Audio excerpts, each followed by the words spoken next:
Hello, this is Brian J signing on, and I'm here to talk about just my post-fight analysis of the Valentina Shevchenko versus Jessica I.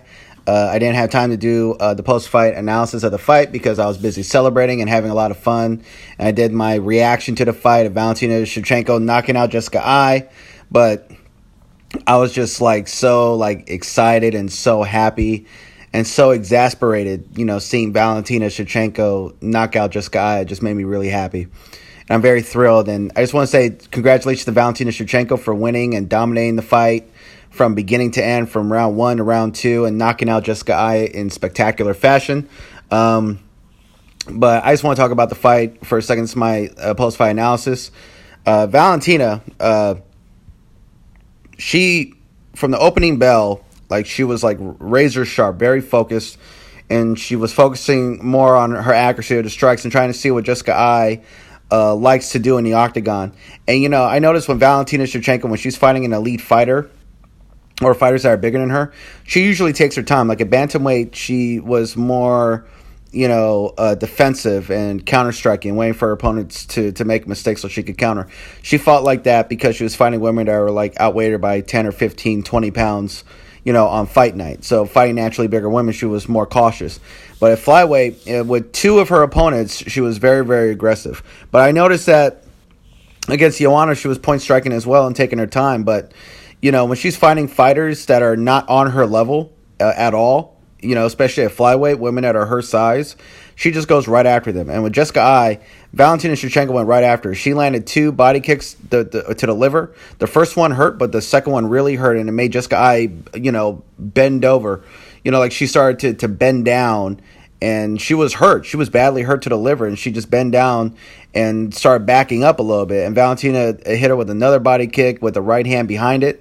And she could see that Jessica I's stand-up is terrible. Jessica I has no stand-up, no defense with her, no head movement. She keeps her head on the center of the line. She has no defense with her stand-up, and she was very easy to hit. And, she apparently had no takedown defense, even though Jessica I is supposed to be a wrestler. Valentina Shevchenko's wrestling was actually better than Jessica I's. And Valentina took down Jessica I in the first round and kept her on her back. And wrestlers don't do well on their back. Wrestling is the best grappling in MMA because it dictates where the fight is going to go. And it appeals more to the judges because, judges who are not really MMA experts, but they pay attention to what they can see. And wrestling is the most obvious grappling thing that judges are going to see and judge on, especially when you got top position, even if you're not doing a whole lot. But Valentina Shevchenko, man, her wrestling was better. She took Jessica I down, and she didn't do a lot of work, but she landed a couple of strikes. She tried to get a submission. She had side control a few times, numerous times. Then she had full mount for a little bit, but then she went back to side control, and she tried to go for a armbar submission, or it was a Kimura towards the end of the first round, and then Jessica I was able to switch that and get top position. But the writing was already on the wall. And then, at least according to here, in the second round, in 26 seconds, Valentina landed a kick to the body, and then by the 26th second mark or the 25th second mark, Valentina landed a perfect head kick to Jessica I's head, to the right side of her head. I mean, it was a perfect just shin right into the head and knocked Jessica I flat out, just flat out. And Valentina Shevchenko was the dominant champion, defending her title. And, Valentina Shevchenko, she's one of the GOATs in women's MMA. She's one of the most experienced women in women's MMA. She's the most experienced female fighter at women's flyweight. She's one of the most experienced women in all of women's MMA and all of MMA, period. She's a man or woman. She's one of the most complete MMA fighters. She's great at striking. Her takedown defense is really good. It's actually great. Her takedown defense is really great. Her takedown offense is really great. Her ground game is very good, even though Valentina's kind of a stiff on the ground, because she could work more on her ground and pound. I feel like she's better using her elbows and her ground and pound than her hands, but that's just something for her to work on. But she's really good on the ground. She's great on the feet. She does everything really good or great, and that makes her a great fighter and one of the GOATs in MMA and in women's MMA. Valentina Shevchenko is one of the greatest of all time in women's MMA, period. And nobody at women's flyweight has the experience to really beat her. You know, I mean, who can beat her? Maybe Andrea KGB Lee could beat her. She could take her to the ground because she has great BJJ skills. But I don't see how she could take Valentina to the ground. I mean, she could, but even if she's on top, Valentina could get her in an armbar submission and submit her. You know, she could do that. And Jillian Robertson is what, a blue belt, and she's become like a purple belt, or she's a brown belt. I mean, her grappling is good, but I mean, come on, she got destroyed by Barb Honchak, and Barb Honchak is old. She's 38 now. She's going to be 39. Like, she's old and past her prime. You know, and Jillian Robertson, her striking sucks, her stand-up sucks. And in fact, everybody's striking at women's flyweight is terrible except for Valentina Shevchenko and Joanna Jędrzejczyk. Those are the only two women who have the striking pedigree to Valentina. But Valentina is better on the ground than almost everybody in that top 10. She has better striking, better stand-up. And Roxanne Modafferi has a great ground game. She has great jiu-jitsu on the ground.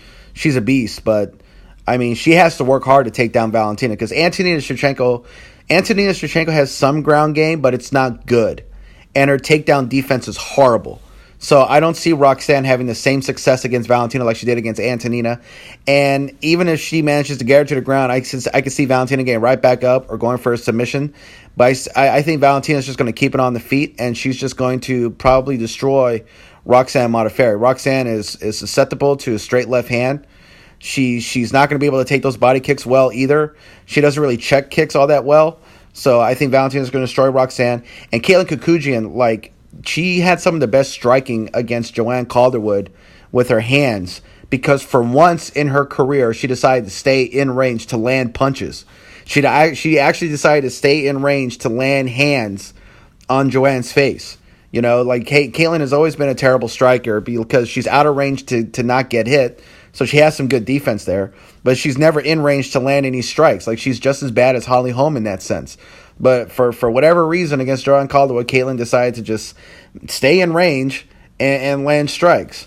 So, but I don't think Caitlin's going to beat Valentina. I mean, Caitlin's good on the ground, but Valentina's probably better. And Valentina's going to keep it on the feet, and that's where it's going to stay. And Caitlin isn't on Valentina's level when it comes to striking. So Caitlin says she wants that title shot, but she was probably thinking, I want Jessica Ai next. That's who I want, because she did better against Jessica Ai. Caitlin, I don't even think Caitlin's going to show up against Valentina. She didn't show up as a last-minute replacement where she could have had a better shot at beating Valentina, because let's face it, it's the last-minute replacements that win the fights more often, the ones who don't, you know? So, I don't know. Caitlin with a full camp, I don't see her beating Valentina. If they fight in September, October, I don't know. And I don't think Caitlin's going to show up. So the fight might go to Andrea KGB Lee or Roxanne Modafferi. We don't know. Or I think Roxanne's fighting Liz Carmouche, but we'll see. We'll see where that goes. But Liz Carmouche probably has the most experience to deal with Valentina. She's fought her before, so she kind of knows what to expect. But Valentina was kicking her ass, you know, in that fight until they had a bad doctor stoppage due to a cut on Valentina's head, which was done by an illegal up kick. So in the rematch, I don't think it's going to be any different. And Valentina's gotten better. She's only been better. And she's stronger because she's been grappling women that are bigger than her. So that's just me. And Valentina Shevchenko is one of the greatest of all time at women's MMA. And she's a champion right now, and she deserved it. She's earned it.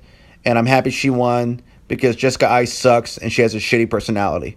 So congratulations to Valentina Shevchenko. You're one of the greatest of all time. And this is Brian J. signing off for now.